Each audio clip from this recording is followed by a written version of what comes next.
Okay, look and see if it's a function or not. That means it has to pass the vertical line test. This one passes the vertical line test. This one does not. It hits the vertical line, hits it in several spots. So this one is not a function. This one is a function. A circle is not a function. A horizontal line. The horizontal line passes the vertical line test. Yes, it's a function. This one here is a cubic function. It passes the vertical line test. So this one is a function. I'm given 2x minus 1, and they want me to plug in a, so it's just going to be 2a minus 1. I'm given 2x minus 1, and they want me to plug in a plus h. So it's going to be 2a plus 2h minus 1. 2a plus 2h minus 1. Now I'm asked to do the difference quotient with it. So they want me to plug in a wherever there's an x. So 2 times a plus h minus 1 over, whoops, I have to minus the f of a, so that would be 2a minus 1 all over h. Now I have to simplify it. So I'm going to distribute the 2. That would give me 2a plus 2h minus 1 minus 2a plus 1 all over h. 2a minus 2a simplifies. Negative 1 plus 1 simplifies. That gives me 2h over h. Muchos hotches. The h is simplified, so my answer is just 2. It is not this long thing. We didn't simplify it. The actual answer is just 2.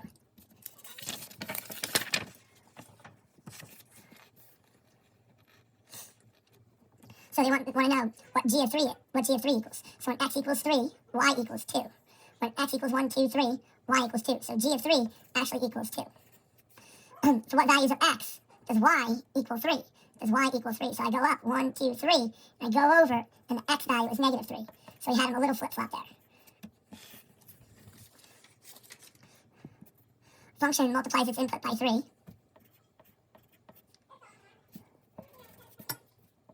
Then subtracts 14 to produce its output. So that's it. 3x minus 14 equals y.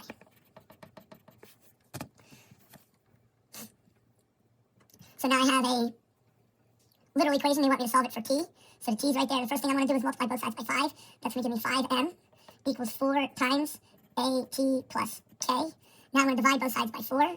That's going to give me 5/4 m equals at plus k. I have to keep in mind that I'm solving it for t. So now I'm going to minus k from both sides. That's going to give me 5/4 m minus k equals at. The opposite of multiplying by a is dividing by a. So I'm going to divide everything by a. When I divide by a over here, it's going to give me 5m over 4a minus k over a equals t. So you just want me to solve it for t. So this is going to be my answer. 5m over 4a minus k over a. 5m over 4a minus k over a. Another little equation, you want me to solve it for b. So the first thing I'm going to do is I'm going to multiply both sides by 2. That's going to give me 2a equals h times little a plus little b. I'm going to divide both sides by h. That's going to give me 2a over h equals a plus b. Let's not forget that we're solving it for b. So I'm going to subtract a from both sides. So my final answer is going to be 2 capital A over h minus lowercase a equals b. 2a over h minus a equals b. 2 capital A over h minus lowercase a. They want me to solve this equation for x. So a lot of combining of like terms. They want me to combine like terms a lot. So I have, on the same side, I have 14x plus 6x. So that's going to give me 20x plus 1 equals 9x minus 33. Now I'm going to subtract 9x from both sides. That's going to give me 11x plus 1 equals negative 33. I'm going to add 1 to both sides. I'm going to subtract 1. I'm going to subtract 1 from both sides. That's going to give me 11x equals negative 34. And then they want my answer as a fraction, so I'm just going to leave it. After I divide both sides by 11, that's negative 34 over 11. They don't want me to simplify it. They want me to just leave it as it is.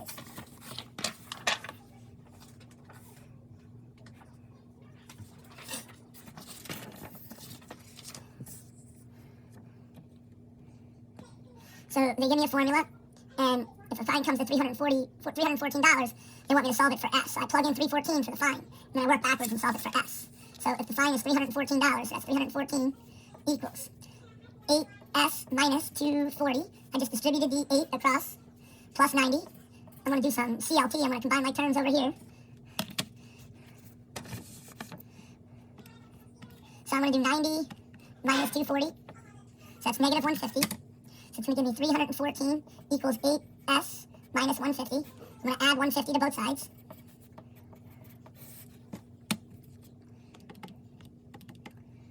That's 464 equals 8s. Divide both sides by 8. So he was going 58 miles an hour. That was his speed.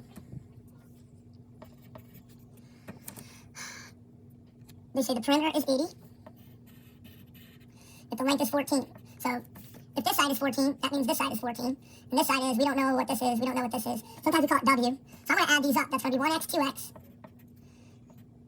Plus 14 plus 14 is 28. And that's going to equal the perimeter, which they said is 80. So now I just have to solve this for x. And now tell me. So now all I need to do is solve this for x to find out what the width is. So I'm going to do 80 minus 28.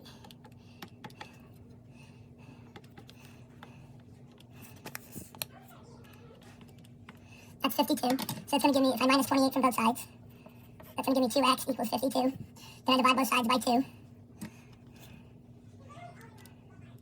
That's 26.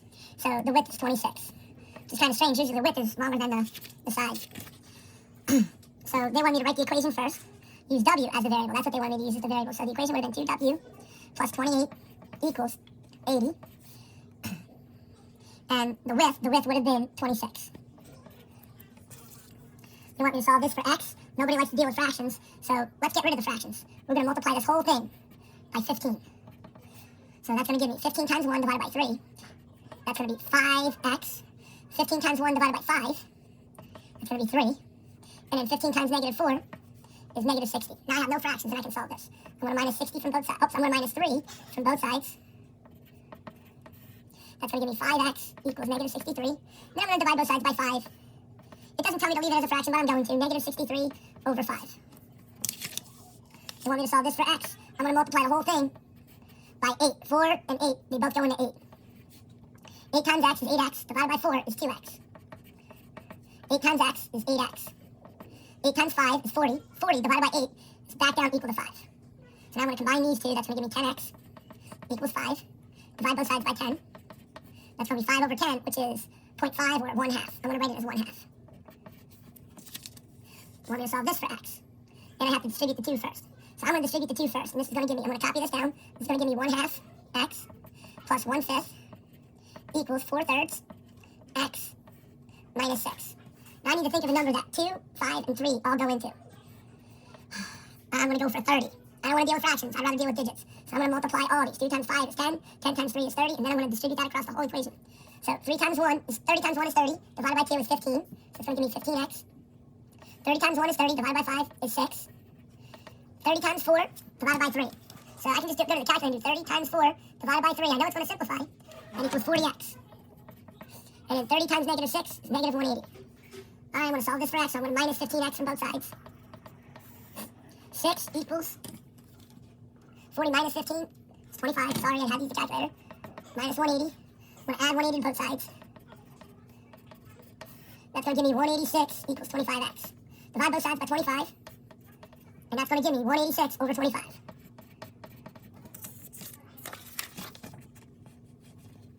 Alright, 3 times the sum of a number and 7 is negative 12. 3 times the sum of a number and 7 is negative 12. Sometimes it's difficult to know when to put the parentheses or not. So I'm going to multiply everything by 3 here. It's going to give me 3x plus 21 equals negative 12. Subtract 21 from both sides. So I have to do negative 12 minus 21. Negative 33. So 3x equals negative 33. So x is going to equal negative 11. First they want me to write the equation and solve for x. So x equals negative 11. And then up here it's going to be 3 times x plus 7 is equals negative 12. 3 consecutive even numbers whose sum is 774.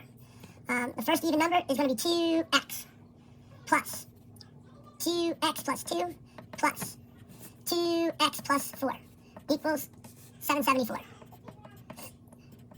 All even numbers are multiples of 2, so if 2x is my first one, and then I add 2 to that, that would be my second one, and then I have to add 2 to that one, so that's how I get the 2x plus 4. So it's going to be 2x, 4x, 6x, 6x plus 2 plus 4 is 6 equals 774. Subtract 6 from both sides. So 6x equals 774 minus 6. 774 minus 6, that's 768. Divide that by 6. 128 is my small number. 128 is my small number. Ooh. Then I add 2, that's 130. And then I add 2 to that, that's 132. Let's hope it adds up to 774. I don't think it does. So 128 plus 130 plus 132.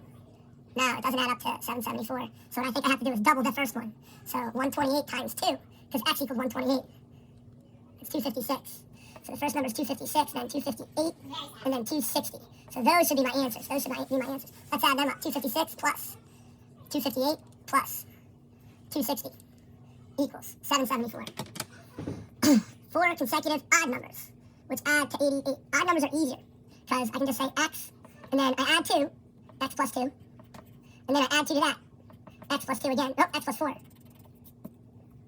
Whoop, 4 consecutive odd numbers. So that's going to be x plus 6, plus x plus 6, and that equals 88. So we're going to combine like terms, 1x, 2x, 3x, 4x, 2, 6, 12, equals 88. So I'm going to subtract 12 from both sides.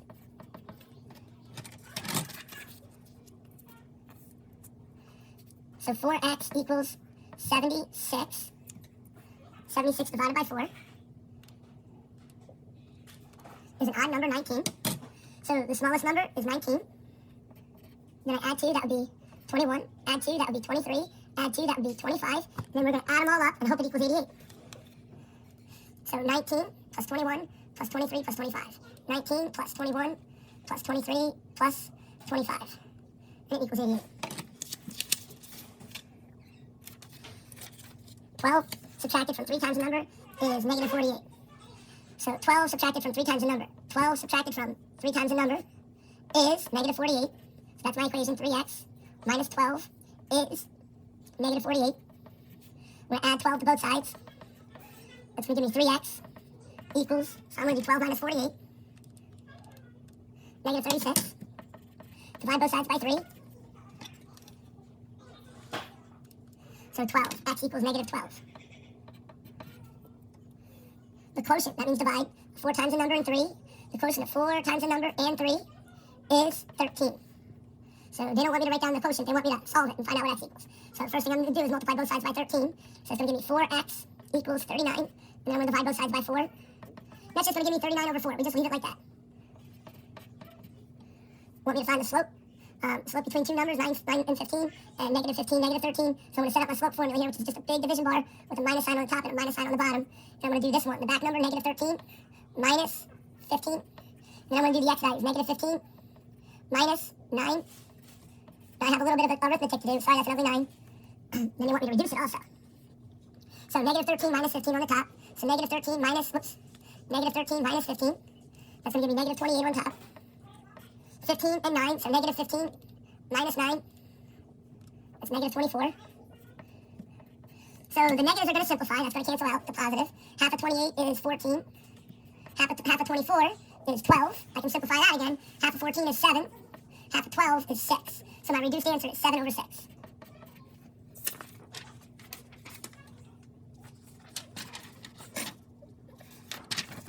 They want me to find the slope of the line. So I'm going to find lattice point. So it goes through there, and then the next one is here. Find the lattice point. You can see that they're going to lattice up. They're going to go through those points, exact points, on a regular basis. So it goes down 2 over 3. Down 2 over 3. Negative 2 over 3. Find the slope of this line. Again, we're going to look for a lattice point. We're going to look for a lattice point.